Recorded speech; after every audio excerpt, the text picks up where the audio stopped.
Hvaležno pozdravljeni, dobrodošli. Mi se bomo pa danes malce igrali. In sicer imamo pripravljena 3 vprašanja zanj in 3 vprašanja zanjo, preden rečeta da. Zdaj, mene zelo veseli, porok je vedno več med mladimi, no? Ja, lahko rečemo, da so kar malo moderne. Ja, in imamo radi ta trend, nam je v redu. Ampak kot se pripravimo dejansko na, ne vem, izpit za avto, pa na kakšno potovanje, to je pa veliko načeloma mišljeno dlje trajajoča zadeva, ampak se premalo pripravimo za to. Ja, zdaj, ko govorimo o poroki, se ponavadi pari osredotočijo na ta poročni dan, ne? In pač recimo vso to leto ali pa nekaj mesecev priprav vložijo v priprave na ta poročni dan. Poročna torta, poročna obleka, poročno slavje, fotografa je treba zbrati, lokacijo zabave in take stvari, ne? Mogoče pa malo premalo poudarka da na to pripravo na zakon, se pravi tisto, kar sledi po tem poročnemu dnevu, a ne prav na to vlogo biti nekomu žena, biti nekomu mož. Ne? Tako da ta priprava je tudi pomembna. Ko gledamo statistiko, nismo nič kaj preveč veseli, sploh če pogledamo ameriško statistiko, ki je pa še veliko, veliko slabša in dejansko je potem 1:2 ali proti 3 celo možnost, da bo zakon obstal več kot par leta. Tako da mogoče se splača, da si postavljamo vprašanja, da se raziskujemo, da imamo izzive, a ne? Ja, da se ene temelje postavi, ne temelje partnerskega odnosa. Odlično. Jaz imam 3 vprašanja zanj, ti pa 3 vprašanja zanjo. Dej začni ti s prvim vprašanjem zanjo. To so vprašanja oziroma izzivi. A kar vse preberem? Poleg temeljnih obveznosti, kot so vzajemno spoštovanje, zaupanje in medsebojna pomoč, so pravice in obveznosti zakoncev tudi. Svobodno odločanje o rojstvu otrok, svobodna izbira poklica in dela, stanovanjsko varstvo, sporazumno odločanje o skupnih zadevah, sorazmerni prispevek zakoncev za preživljanje družine in zadovoljevanje življenjskih potreb. Razmislite, kakšne konkretne spremembe bo zakonska pogodba prinesla v vaše življenje. Kakšnih občutij ste deležni, ko o tem razmišljate? Kako bi vam bilo o tem iskreno spregovoriti tudi z vašim bodočim možem? Se pravi, iz tega, ne, malo to je recimo en pravni vidik, da veš, kaj te čaka. Čist pogodbeno, a ne? Ja, čist pogodbeno. Ja? Predporočne pogodbe, ti si za ali proti? Zakaj bi rabil predporočno pogodbo? Mislim, tle velikrat v ozadju en strah, ne? En strah, ali pa za vsak slučaj. Sam se avto tudi zavarujemo načeloma, ne? Pa ne zamislijo, da zdaj ga bomo zakantali. Jaz mislim, da če že razmišljaš o poročni pogodbi, lahko začneš razmišljati tudi o poroki, ne? Se pravi o tej zakonski zvezi. Tako da malo je za razmisliti, kaj je v ozadju, ne? Zakaj? Mislim, ne bom rekla, da je to narobe ali pa da je to nekaj pač napačnega, a ne, za našo družbo, ampak ja, zakaj to? Zakaj poročna pogodba? Zakaj ne poroka? Predporočna in poročna pogodba. Evo, mi imamo pa vprašanje zanj. Prvo vprašanje, ločitev od doma se imenuje in sicer odločitev za zakon obenem je tudi ločitev od primarnega doma, torej prerez čustvene popkovine. Gre za ločitev od udomačenih vzorcev, ki niso več primerni za vas, ločitev od idej pričakovanj, ki so jih za nas ustvarili naši starši. To je zdaj vprašanje zanj, ne? Ločitev tudi pogosto pomeni razočarati lastne starše, torej ločitev od doma govorimo. Proces, ki prinese tudi okus krivde, v resnici pa gre za krivico, ker nam starši vselej ne zmorejo dati resničnega dovoljenja za čustveni odhod od doma.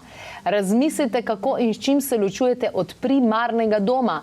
Kaj bi s tem želeli od svojih staršev, napišite pismo in jim sporočite, če tudi ga na koncu ne boste poslali. To smo zdaj govorili, bodva realni, o maminih sinkoteh. Ja, malo se dotika, ja, tega področja. Ja. Veliko zavez in zakonov je skrhanih verjetno zaradi starih staršev, oziroma starih staršev, zaradi tast in taščic.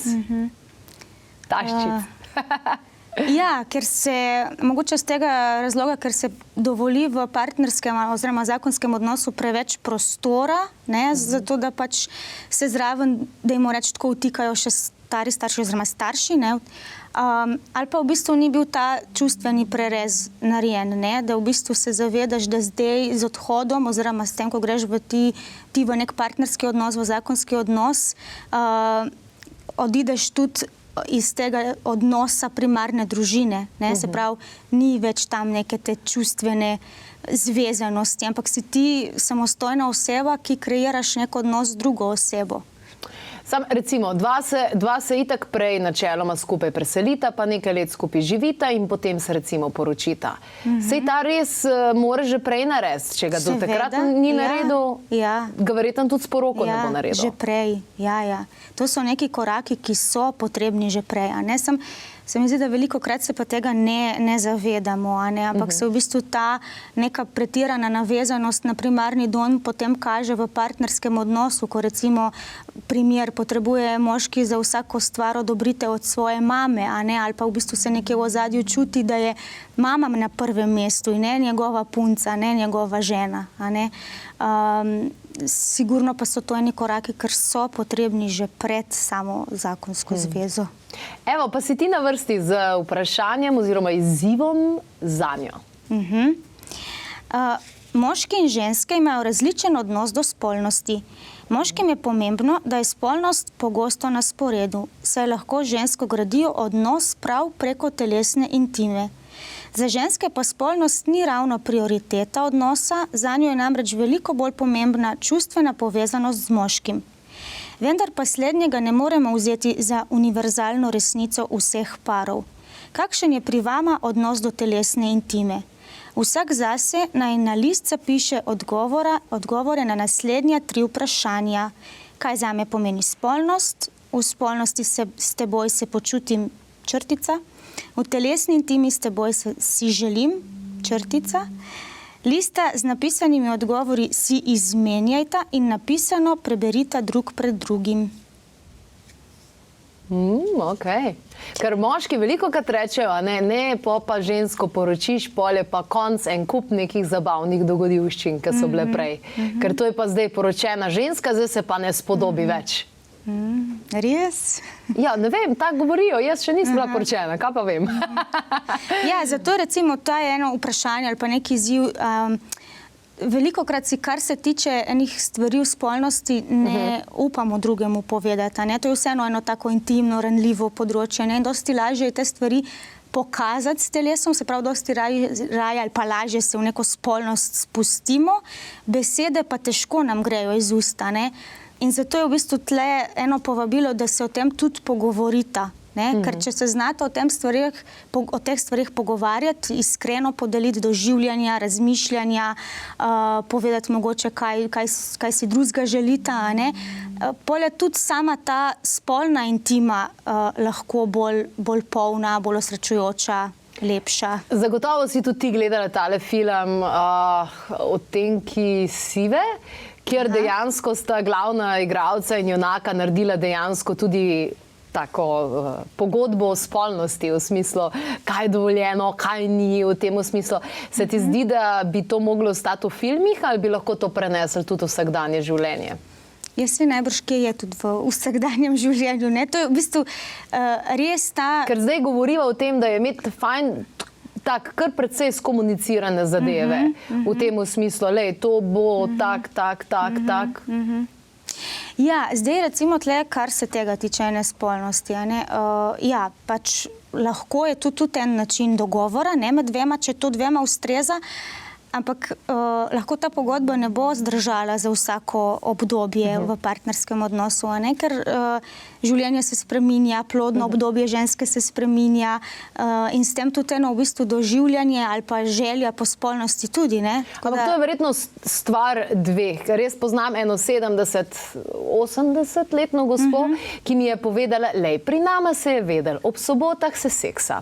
In midva sva četrtek, petek, vse napeljevala, in ta juha sobotna, kaj je bila akcija, se je kuhala cel teden, in je bilo prijetno in je bilo znotraj tega, ampak ona dva sta se nekako dogovorila to in jima je funkcioniralo. Verjetno za nekoga, če bi pa rekel, lej, enkrat na teden, takrat je čas za to, bi bilo pa, ne vem, preveč prisiljeno, preveč stresa, preveč pritiska. Ja.